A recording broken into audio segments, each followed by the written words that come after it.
circunstancias horribles. Pero mira, las circunstancias horribles son las cosas que vemos cuando quitamos los ojos de Dios. Porque cuando nuestros ojos están fijos en Dios y en sus promesas y en la verdad de su palabra, las circunstancias pueden ser negativas, difíciles, duras, pero no son terribles, no son asustadoras para el que deposita su fe en el Señor Jesucristo. Por eso vamos a estudiar esta semana una vez más sobre el poder autoritativo de nuestra teología, que es la Biblia. Hay mucha gente que se pregunta, si existe una sola Biblia, ¿por qué existen tantas iglesias, tantas religiones en el mundo? Tú sabes que en el mundo existen 9 grandes religiones, el cristianismo, el islamismo, el shintoísmo, el brahmanismo, en fin. Pero solo dentro del cristianismo hay por lo menos unas 5,000 subdivisiones y todas con la Biblia abierta. Ahora, si hay una sola Biblia, debería haber una sola iglesia. ¿Pero por qué este fenómeno? El problema, sabes, es la interpretación que los varios grupos religiosos le dan a la palabra de Dios. Hay factores que influyen en la interpretación bíblica. Por ejemplo, la tradición, la cultura, la experiencia personal, la razón. No hay duda de que cada una de ellas afecta de alguna manera nuestra interpretación de la palabra de Dios. Pero la pregunta es, ¿hasta qué punto eso es correcto? ¿Hasta qué punto es correcto que la tradición, la cultura, la experiencia personal influyan en nuestra interpretación de la palabra de Dios? Pues ese es el tema de esta semana. Veamos primero el tema de la tradición. ¿Qué es la tradición? El diccionario define tradición de la siguiente manera. Tradición es la transmisión de noticias, literatura popular, doctrinas, ritos, usos y costumbres que se mantienen de generación en generación. En realidad, la tradición está formada por las pautas silenciosas de convivencia que una comunidad considera dignas de guardar y mantenerse de generación en generación. De este modo, esas pautas silenciosas se constituyen en parte integral de los usos y las costumbres de esa comunidad, para que sean aprendidas por las nuevas generaciones como un legado cultural. O sea, tradición, en unas palabras simples, es todo lo que nuestros padres, abuelos, bisabuelos hicieron y que nosotros continuamos haciendo porque ese legado fue pasado del bisabuelo al abuelo, al papá y llegó hasta nosotros. Ahora, la tradición, mira, mi amigo querido, la tradición en sí no es mala. Nos puede ayudar a mantenernos conectados a nuestras raíces y es bueno que lo estemos, porque cuando tú te olvidas de tus raíces, de cierta manera pierdes tu identidad. Lo que te da seguranza para avanzar al futuro es saber de dónde vienes, quiénes son tus padres, tus abuelos, tus bisabuelos, cómo vivían ellos, cuál era la cultura de ellos. Y es justamente por causa de eso que la tradición pues juega un papel importante en la vida religiosa de una comunidad y de los miembros de esa comunidad. Sin embargo, la tradición involucra también algunos peligros. Veamos, por ejemplo, el problema de una tradición buena que los judíos tenían, que con el tiempo se volvió un peligro para la vida espiritual de ellos mismos. Marcos 7, 3 y 4 dice: porque los fariseos y todos los judíos, aferrándose a la tradición de los ancianos, si muchas veces no se lavan las manos, no comen. Y volviendo a la plaza, si no se lavan, no comen. Y otras muchas cosas hay que tomaron para guardar, como los lavamientos de los vasos de beber y de los jarros y de los utensilios de metal y de los lechos. Ahora yo te pregunto a ti, mi amigo, ¿estaba errada esta tradición de los judíos? Completamente no, claro que no. Hoy, en tiempos del coronavirus, ¿tú crees que los judíos estaban equivocados? Claro que no. Ellos no comían si no se lavaban las manos. Ahora, el problema fue que con el tiempo esa buena costumbre de lavarse las manos antes de comer, esa buena costumbre que había pasado de una generación a otra, se empezó a volver una especie de regla de fe y de valor espiritual. El judío, en aquellos tiempos, podía estar mal espiritualmente, viviendo en pecado escondido. Pero si se lavaba las manos en público antes de comer, ya se sentía un buen cumplidor de la tradición y, por tanto, con derecho al reino de los cielos. Por eso, en cierta ocasión, cuando los discípulos no se lavaron las manos antes de comer, los judíos le preguntaron a Jesús, ¿por qué tus discípulos no se lavan las manos? Y entonces Jesús respondió lo que está en Marcos 7, 6 y 7. Respondiendo él les dijo, hipócritas, bien profetizó de vosotros Isaías, como está escrito, este pueblo de labios me honra, mas su corazón está lejos de mí, pues en vano me honran, enseñando como doctrinas mandamientos de hombres. ¿Tú te das cuenta? Esa buena costumbre de lavarse las manos antes de comer, para los judíos se había vuelto una especie de requisito de salvación. Ahora, no hay nada de malo en lavarse las manos, hay que hacerlo. Es higiénico, es por tu salud, pero de ahí a pensar que si no te lavas las manos te vas a perder y no tienes derecho a la salvación, hay kilómetros y kilómetros de distancia. El problema en la tradición en los tiempos de los judíos fue que tomaron las costumbres buenas y las hicieron regla de fe. Y este es el peligro que puede suceder con nosotros hoy. Ahora, lo más triste de todo es que la tradición tiende a aumentar con el tiempo, va acumulando cada vez más detalles a los aspectos que originalmente formaban una costumbre original. De generación en generación van aumentando detalles y entonces van deformando la buena tradición. Estas tradiciones humanas en los tiempos de Cristo, aunque eran promovidas por los ancianos respetados, es decir, por los líderes religiosos de la comunidad judía, no eran ni podían ser iguales a los mandamientos de Dios. Pero esas tradiciones humanas de los judíos, a la larga, llegaron a un punto en el que, como dijo Jesús, invalidaron la palabra de Dios. Ahora viene una pregunta interesante. ¿Cómo distinguimos nosotros entre la palabra de Dios y la tradición humana? ¿Por qué es tan importante que hagamos esta distinción?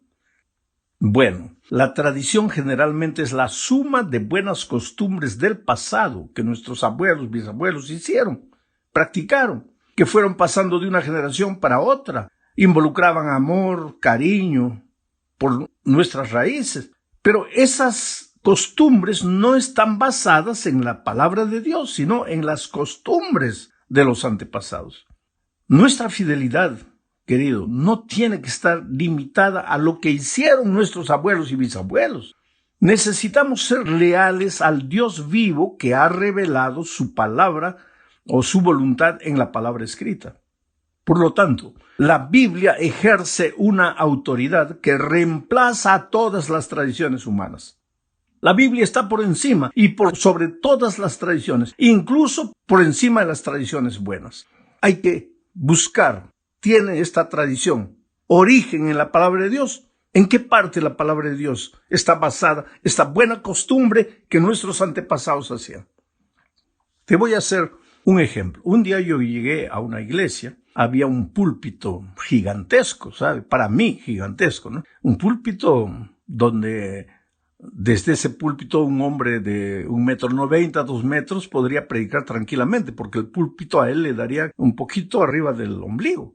Pero a mí me cubría ese púlpito porque yo tengo solamente 1,63 m. Entonces, ¿qué pasa? Yo pedí por favor que retirasen ese púlpito y colocasen otro. Y los hermanos ancianos de la iglesia, con todo cariño, con todo respeto, me dijeron, pastor, no podemos mover ese púlpito porque los pastores pioneros predicaban desde ese púlpito. Y lógicamente, los pastores pioneros eran americanos que medían 1,90 m, 2 metros. Entonces, para ellos estaba perfecto el púlpito.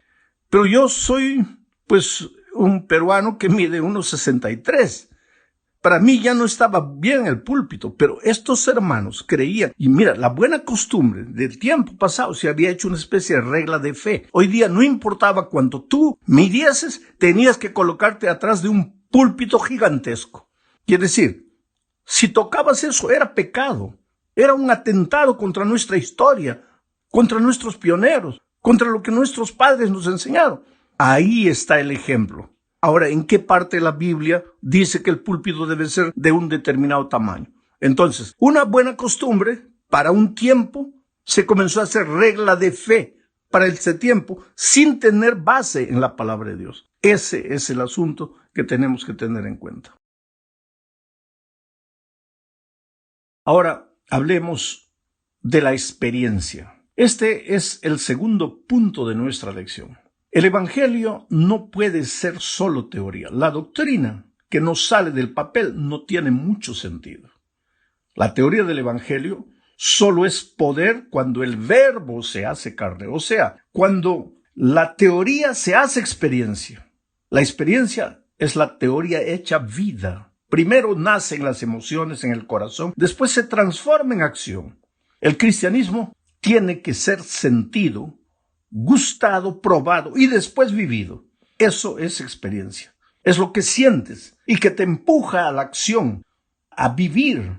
La experiencia es aquello por lo que darías la vida. Sin embargo, la experiencia no puede ser la esencia ni el fundamento de nuestra fe. No puedes quedarte esperando que Dios te hable personalmente a tu propia experiencia cuando Dios ya te habló a través de su palabra. No puedes basar tu conducta cristiana en lo que sientes, sino en lo que la palabra de Dios dice.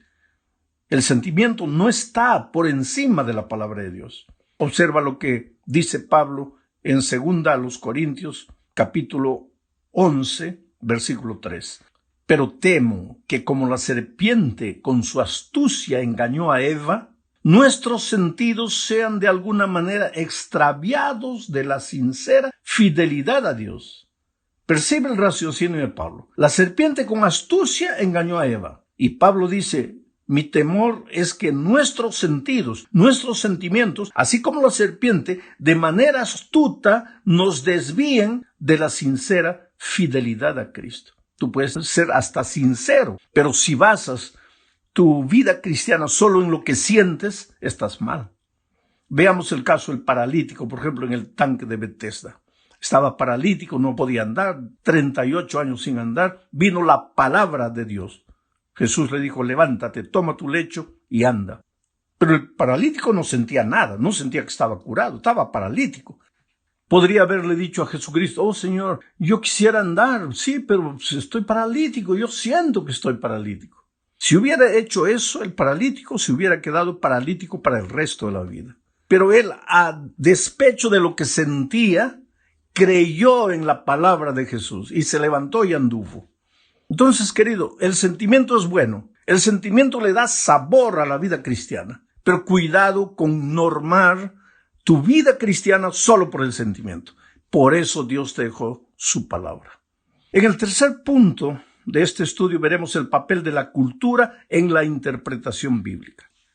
Es innegable el poder y la fuerza de la cultura en nuestro comportamiento. El drama que vivimos hoy es el hecho de que vivimos 6 días de la semana sumergidos en la cultura que nos rodea y algunas pocas horas el sábado en la iglesia, donde recibimos las enseñanzas bíblicas. Y esas enseñanzas bíblicas no siempre apoyan lo que la cultura enseña. Entran hasta en contradicción. Y ahí tú te quedas entre la cultura y la palabra de Dios. ¿A quién sigues? ¿A la cultura o a la Biblia? El resultado de todo esto es lo que estamos llamando hoy de secularismo. El cristianismo secular intenta infiltrar en las iglesias las enseñanzas de la cultura en detrimento de las enseñanzas divinas. El otro día, por ejemplo, un anciano de iglesia, delante de la intransigencia de algunos hermanos, querían hacer de la iglesia una especie de sindicato.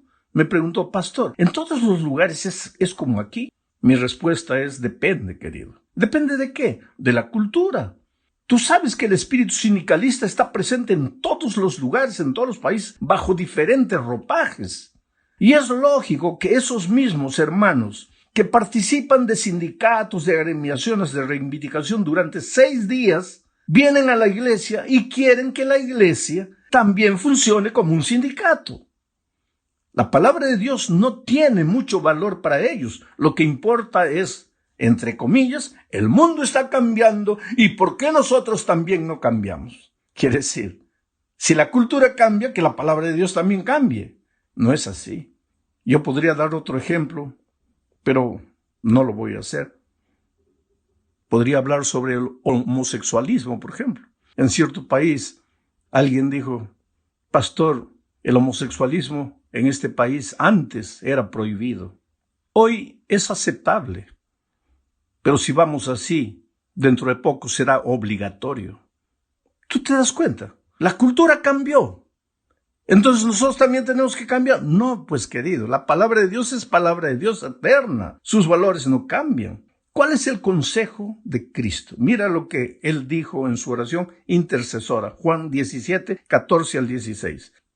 Él oró a Dios diciéndole, yo les he dado tu palabra. ¿A quién? A los discípulos. Y el mundo los aborreció. Quiere decir que si tú quieres respetar los principios de la palabra de Dios, el mundo te va a aborrecer. Y el mundo los aborreció porque no son del mundo, como tampoco yo soy del mundo. No te ruego que los quites del mundo, sino que los guardes del mal. No son del mundo, como tampoco yo soy del mundo. Oh, querido, nosotros vivimos en este mundo, pero no somos de este mundo. Vivimos sumergidos en la cultura de este mundo, pero no podemos contagiarnos de la cultura de este mundo. Hay muchas cosas buenísimas en la cultura, pero también hay mucho veneno infiltrado, y tú tienes que tener la luz de la palabra de Dios para no dejarte arrastrar por la cultura. No podemos aislarnos del mundo. Tenemos que cumplir una misión en este mundo. Pero mira lo que la sierva de Dios escribió en Consejos para Mayordomía, página 306. Los seguidores de Cristo han de estar separados del mundo en sus principios e intereses, pero no deben aislarse del mundo. El Salvador trataba constantemente con los hombres, no para alentarlos en alguna cosa que no estuviese de acuerdo con la voluntad de Dios, sino para elevarlos y ennoblecerlos. Si tú vas a una rueda de amigos, que sea para que tu influencia los lleve a Cristo y no para que la influencia de ellos te sumerja a ti en una cultura que no tiene Dios y que no respeta a Dios. Vamos al cuarto punto, se nos está yendo el tiempo. El papel de la razón y la interpretación bíblica. Leamos 2 Corintios capítulo 10, versículo 5. Derribando argumentos y toda altivez que se levanta contra el conocimiento de Dios y llevando cautivo todo pensamiento a la obediencia a Cristo. Pablo aquí enfatiza la razón, el pensamiento. Dios nos ha dado la capacidad de pensar, querido, nos ha dado la capacidad de razonar. Cada actividad humana, cada argumento teológico supone nuestra capacidad de pensar y sacar conclusiones. Nosotros no respaldamos como iglesia una fe irracional.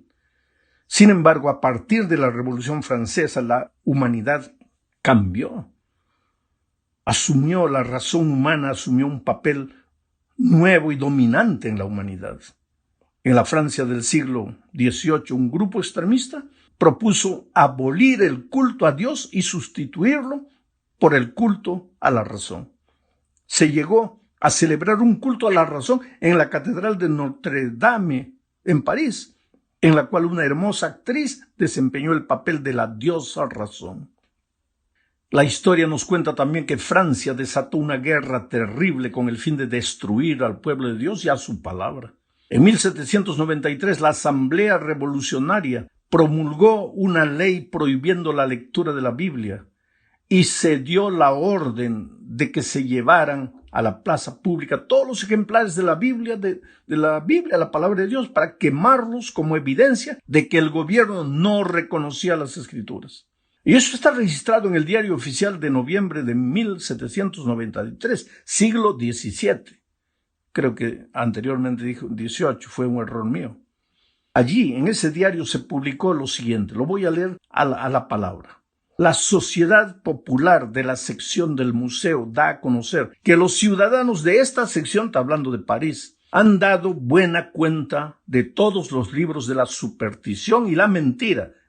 El Antiguo y el Nuevo Testamento han expiado en una gran hoguera las insensateces que indujeron a cometer a la especie humana. Mira el atrevimiento, la razón contra la palabra de Dios. Observa que por un lado, como vimos en el punto anterior, hay gente que basa su experiencia espiritual en el sentimiento. Pero ahora vamos a ver que en el siglo XVII comenzó otra historia. Ahora, basar la fe en la razón. Es decir, basar lo que crees en la razón. Gente que basa su experiencia espiritual únicamente en la razón. Esta manera de ver las cosas, llamada racionalismo, es la idea de que la verdad no es sensorial, sino intelectual. y deriva de la razón. En otras palabras, existen ciertas verdades y solo nuestra razón puede captarlas. Esto hace que la razón humana sea la prueba y el criterio para la verdad.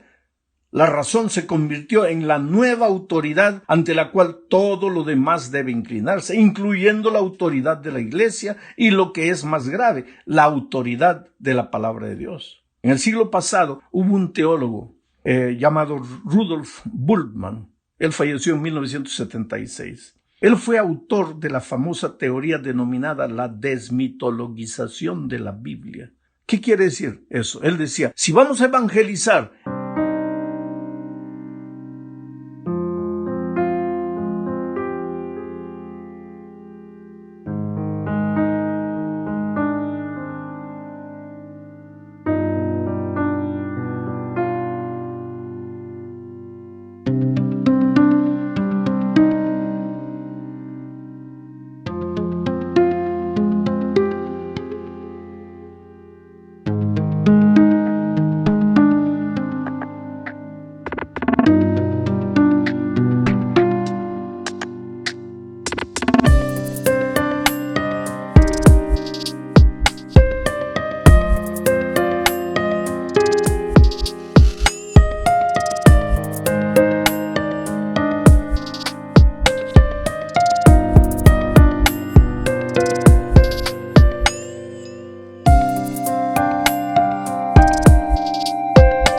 en esta cultura del raciocinio, a las personas tenemos que sacar de la Biblia todo lo que va contra la razón, todo lo que parece mito, todo lo que parece historia para niños, los milagros, que Moisés abrió el mar rojo, que Jesús anduvo por encima del agua. No, hay que sacar eso, porque con eso, ¿cómo vamos a evangelizar a gente que es culta, que es intelectual, que raciocina?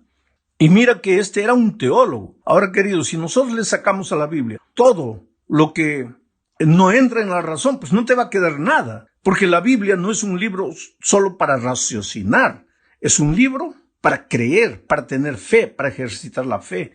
No la fe en los hombres, no la fe en conceptos humanos, sino la fe en un Dios todopoderoso que nunca falla.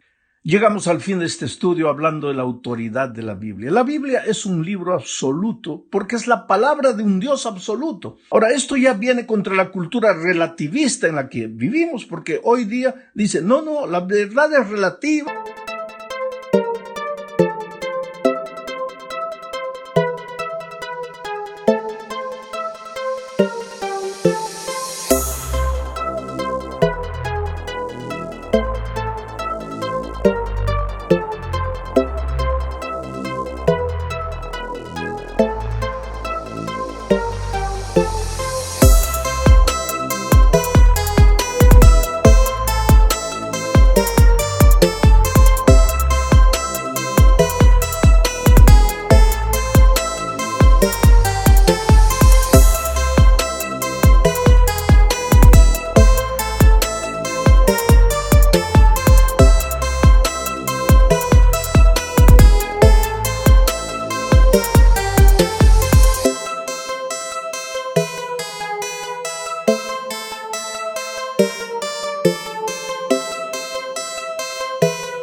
Cada uno tiene su verdad. Pero la palabra de Dios dice, no, Dios es absoluto, su palabra es absoluta y cada uno no tiene su verdad, solo existe una verdad. Jesucristo dijo, yo soy el camino, la verdad y la vida. Entonces nuestra fe tiene que estar documentada únicamente en la palabra de Dios. Podemos sacar buenas cosas de la razón, de la experiencia, buenas cosas de la tradición, pero nada sustituye a lo que la palabra de Dios